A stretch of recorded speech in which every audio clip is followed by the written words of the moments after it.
हाय मेरे दोस्तों, कैसे हैं आप सब। स्वागत है आपका अपने चैनल प्रो विक्रांत व्लॉग्स में। अजय भाई कैसे हैं आप? बिल्कुल बढ़िया। आप कैसे हो? मैं ठीक हूँ। Welcome to Pro Realtors. तो आज हम खास करके बात करने वाले हैं, हमारे बहुत सारे व्यूअर्स बोलते हैं कि भैया आप हमको यूनिट वगैरह दिखाते हैं, पेमेंट प्लान बताते हैं, बट आप एक चीज़ नहीं बताते हैं जिसको कहा जाता है सर्विस चार्ज। वो हम छुपाते हैं। जी जी जी। तो आज की वीडियो हम खास करके बात करने वाले हैं, अगर आप लेते हैं दुबई में अपना अपार्टमेंट, विला, टाउन हाउस, तो आपको यहाँ पे कितना सर्विस चार्ज देखने को मिलता है। बिल्कुल बिल्कुल, ये काफी अच्छा क्वेश्चन है। इसे मैं हिडन नहीं कहूंगा, आप कहीं पर भी दुनिया में चले जाओगे, अगर आप जी इंडिया से भी हो, अगर आपकी बिल्डिंग में जीरो एम्यूनिटीज है, सिर्फ पार्किंग है, जी। तो भी आपको वहाँ पे मंथली जो मेंटेनेंस वो इंडिया में कहा जाता है वो हर बिल्डिंग का होता है। अच्छा। सेम इसे यहाँ पे दुबई के अंदर सर्विस चार्ज कहा जाता है। ओके। सो नॉर्मल अगर मैं आपको रेंज बता दूं और साथ ही साथ एक एग्जाम्पल भी दे दूंगा जिससे आप काफी आसानी से समझ पाओ, जी। तो यहाँ पे जो सर्विस चार्ज होता है दुबई के अंदर वो होता है पर स्क्वायर फीट। स्क्वायर मान लीजिए कि आपका एक स्टूडियो अपार्टमेंट है जो कि 400 स्क्वायर फीट का है और आपका सर्विस चार्ज पर स्क्वायर फीट के हिसाब से 15 दिराम है। ओके। तो 15 इंटू आपको 400 करना है, जो कि हो जाता है 6000 दिराम्स। जी। तो ये हो गया आपका सर्विस चार्ज ईयरली। ईयरली हो गया। तो अगर आपका वन बेडरूम है, 700 स्क्वायर फीट है, हर बिल्डिंग अलग अलग होता है। देखिए, जो भी कभी नई कोई बिल्डिंग होती है तो वो 12 दिराम से स्टार्ट होती है। वो अच्छा 12 दिराम से लेकर 16 दिराम, 18 दिराम तक भी चली जाती है। अच्छा। जितनी ज़्यादा एम्यूनिटीज़ होगी उतना ही ज़्यादा सर्विस चार्ज होगा। अगर आपके पास वेले सर्विसेज है जी या फिर ऐसी बहुत बड़ा पुल है आपके इसके अंदर, जी। बिल्डिंग के अंदर, तो वो सर्विस चार्ज उसी हिसाब से होता है। तो अजय भाई, ये तो आपने बात करी वन बेडरूम स्टूडियो की, और विला टाउन हाउस में? जी हाँ, जब विला और टाउन हाउस की हम बात करते हैं तो जो एम्यूनिटीज़ हमें कंसोलिडेटेड देखने के लिए मिल जी जाती है किसी भी विला, किसी भी बिल्डिंग के अंदर, जी कि एक ही बिल्डिंग के अंदर आपको सिगार लॉन्च हो गया, आपका स्विमिंग पूल हो गया, जिम्नाजियम हो गया, जैसे कि दानूब के अंदर आपको कई जी सारी जी एम्यूनिटीज़ मिल जाती है। सो लॉट ऑफ एम्यूनिटीज़ आपको एक बिल्डिंग में मिल जाती है। पर जब आप विला के अंदर जाते हो, जी। मेंशंस के अंदर जाते हो या फिर टाउन हाउसेस के टाउन अंदर हाउस। जाते हो, नॉर्मली जो सर्विस चार्ज देखा गया है किसी भी बड़ी कम्युनिटी के अंदर वो होता है 4 दिराम से लेके 6 दिराम के बीच में। अच्छा। जी। क्योंकि हमारे व्यूअर्स बोल रहे थे कि चलो आप लोग बताते हो हम्म, 70-30 का पेमेंट प्लान, जी ठीक है हाँ। ना, और हम बोलते हैं कि आप 30% जो आप रिकवर कर सकते हैं रेंट से, तो हम्म, वो यही सोचते हैं कि यार रिकवर तो हम कर लेंगे, इसमें सर्विस चार्ज है वो कोई बताता नहीं है। बिल्कुल। जी देखिए, जब कभी हम किसी को कहते हैं कि आपका नेट आरओआई, रेंटल यील्ड जो जी। होगी वो 6 या 7% होगी, तो वो माइनस करते हैं हम उसमें से पहले आपका सर्विस चार्ज जो है। अच्छा। नॉर्मली यहाँ पे 9 से 10% तक भी मिनिमम चली जाती है, जी। पर उसमें से जब 1 और 2% कम हो जाता है जो कि आपका अच्छा सर्विस चार्ज होगा, उसको कट करने के बाद आपको 6 टू 7% मिल जाता है। अच्छा। दुबई में हमने घर तो ले लिया, पता है कि यहाँ पे टैक्स लगता नहीं है, और कोई हिडन चार्जेस जो कोई बताता ना हो? जी, देखिए बेसिकली आपको और एक चार्ज जो होता है, जो कि जब आप घर खरीदते हो तो आपको पता होगा कि आपको 4% जो है वो डीएलडी देना डीएलडी देना होता है। पड़ता है। इंडिया में हम उसे स्टैम्प ड्यूटी कहते हैं, यहाँ पे जी। दुबई लैंड डिपार्टमेंट चार्जेस कहते हैं हम उसे, जो कि आपकी रजिस्ट्रेशन कॉस्ट है, जो कि ओके 4% है। उसके साथ कई बार हमें जो है एडमिन फीस देनी होती है, जो ओके। डिफर करती है। कई बार वो 4500 होती है और कई बार वो 5100 के आसपास अच्छा चली जाती है। उसके साथ और एक जो एक चार्ज होता है जिसे मेरे ख्याल से नॉलेज फीस कहते हो, लगभग 40 दिराम्स के आसपास चला जाता है, 40 और 50 दिराम। तो अच्छा ये वो चार्जेस है जो काफ़ी सारे लोग नहीं जानते, तो ये और एक एडिशनल चार्ज हो अच्छा। गया। ये आपके सवाल थे जो आपको बताना ज़रूरी था। मैंने अजय भाई ये सवाल क्यों रखे, जैसे कि ना हर किसी एक फैमिली में एक फैमिली डॉक्टर होता है। एक अच्छा डॉक्टर जब फैमिली में होता है तभी आपकी फैमिली का अच्छा ट्रीटमेंट कर सकता है, बिल्कुल आपको अच्छी सही। दवाई देता है। एक अच्छे फ्यूचर के लिए, एक अच्छी इन्वेस्टमेंट के लिए, रियल एस्टेट में खास करके एक अच्छा आपको एजेंट चाहिए, बिल्कुल। और वो है प्रो रियल्टर्स। जी हाँ। तो कुछ कहना चाहेंगे इस चीज़ में? जी देखिए, हमें तो इस फील्ड के अंदर काफ़ी साल हो चुके, लगभग 8 साल हो चुके हैं। एंड नॉर्मली जो असली मलाई होती है किसी जी भी रियल एस्टेट डील के अंदर, वो होती है जब वो रीसेल होती है। तो जैसे कि अगर आप नहीं जानते तो मैं आपको बता दूं कि रीसेल करने के लिए यहाँ पे 3 वेबसाइट्स का मोस्टली यूज़ किया जाता है। पर हमें ज़्यादा करके उन तीनों की ज़रूरत नहीं पड़ती। जैसे कि विक्रांत भाई है मेरे साथ में, अगर आप उनके चैनल के ऊपर ये वीडियो देख रहे हो तो लगभग हमारी रीच इन्हीं के चैनल के थ्रू 100,000 से भी ज़्यादा लोगों तक, मोर देन 100,000 आई बॉल्स के सामने हम आपकी प्रॉपर्टी रखते हैं ऑन द जी मार्केट रेट, जो कि बढ़ चुकी है अगर आपने हमसे प्रॉपर्टी ली है। और जी। जो दूसरा चैनल है विक्रांत भाई का, आप तो जानते हो कि ऊपर वाले की अराउंड 1 दया से मिलियन। लगभग मोर देन अ मिलियन उनके व्यूअर्स हो चुके हैं, मोर देन अ मिलियन। और उनको कई सारे वीडियोस के ऊपर 25 मिलियन, 30 मिलियन ऐसे भी व्यूज़ हमने जाते हुए जी देखे हैं, और काफ़ी आसानी से 10-10 मिलियन भी चले जाते हैं। So we are not dependent on the market, हम थोड़ा आउट ऑफ मार्केट चले जाते हैं। और अगर मेरी पर्सनली बात करूँ, मैं लगभग यहाँ पे 25 से 30 ग्रुप्स के अंदर हूँ, हर ग्रुप के अंदर मेरे पास 1000 से 1500 एजेंट्स हैं। सो ओवरऑल 6 से 7000 एजेंट्स के सामने जब मैं आपकी प्रॉपर्टी रखता हूँ रीसेल के लिए, तो शायद वो खुद नहीं पर उनके पास कुछ क्लाइंट्स है जो उस प्रॉपर्टी को ढूंढ रहे हैं, तो the chances of reselling with us is very nice. और बाय द वे हम लोग मार्केट के अंदर कुछ ऐसी चीज़ें कर रहे हैं जो अब तक मैंने कभी होते हुए नहीं देखा, कि पोस्ट हैंड ओवर के बाद भी अगर आपको कोई इशू आता है तो हम उसे रिजॉल्व करने के लिए हमेशा रहते हैं। जैसे कि मेरी एक क्लाइंट है अभी, उनका कोई प्रॉब्लम है जिसके बारे में हम 24/7 काम कर रहे हैं।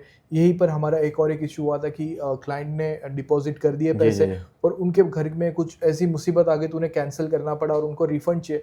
तो नॉर्मली क्या होता है, रिफंड जब आप कराते हो तो आपको जाना पड़ता है, काफ़ी चक्कर मारने पड़ते हैं डेवलपर के, पर ऐसा, और जो एजेंट होता है मोस्ट ऑफ द टाइम कभी कभी ब्लॉक भी कर देता है। अच्छा। पर हम बेसिकली क्लाइंट करके कॉल करके क्लाइंट से पूछ रहे हैं कि सर आपका रिफंड हुआ नहीं हुआ, उनके बिहाफ के ऊपर डेवलपर्स ऑफिस में जा रहे हैं।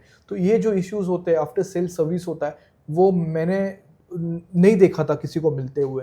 तो that was one of the reasons कि मैंने खुद की कंपनी स्टार्ट की और मैंने सोचा कि क्या बुराई है अगर कोई अपनी ज़िंदगी की पूरी इनकम हमारे बोलने के ऊपर लगाता है और हम उसके लिए अच्छा खासा कमीशन डेवलपर को चार्ज भी करते हैं, तो उनको वो सर्विस मिलनी चाहिए जिसके लिए वो पे करते हैं।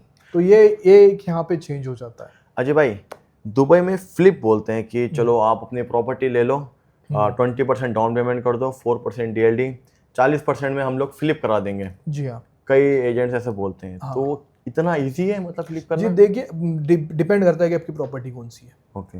बहुत इंपॉर्टेंट है। कुछ डेवलपर्स ऐसे होते हैं, अब मैं नाम लूँ तो भी क्या है कि वो 1 या 2 मिनट के अंदर 100% सोल्ड आउट हो जाते हैं। अच्छा।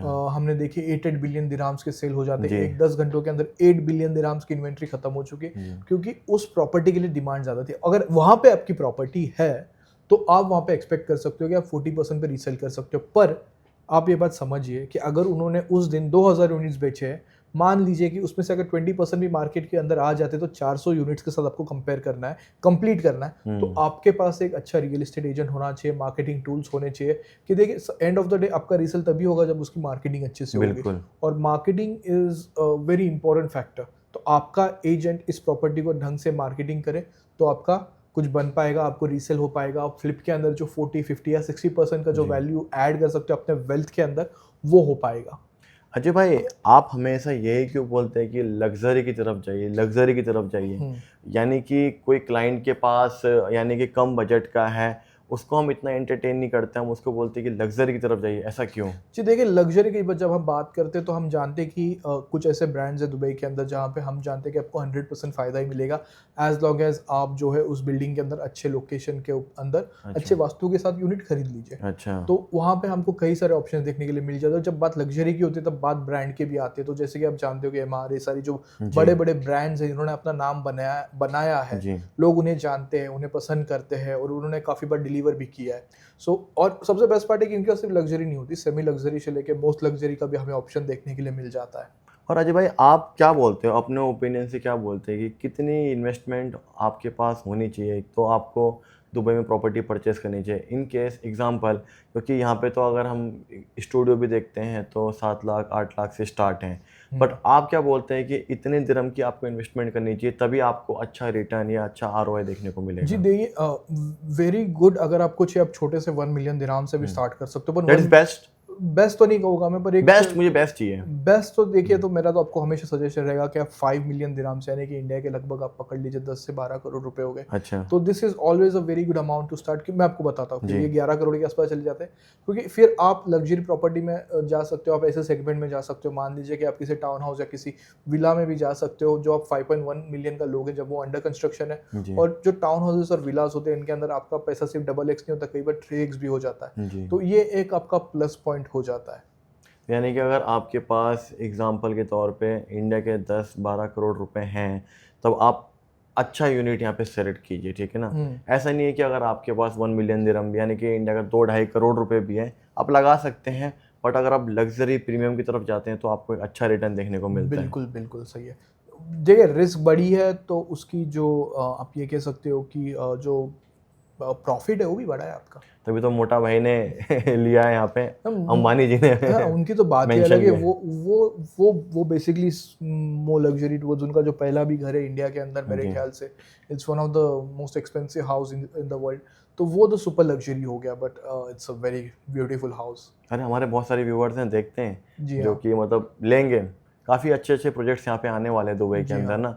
तो अजय भाई देखिए यही कारण है कि जैसे कि आपको पता है कि इंडिया के सबसे बड़े बिजनेसमैन अंबानी जी ने दुबई में घर क्यों खरीदा। इसके पीछे कई वजह हैं। सबसे पहले उनको पता है कि यहाँ पे टैक्स नहीं देना है, ठीक है ना।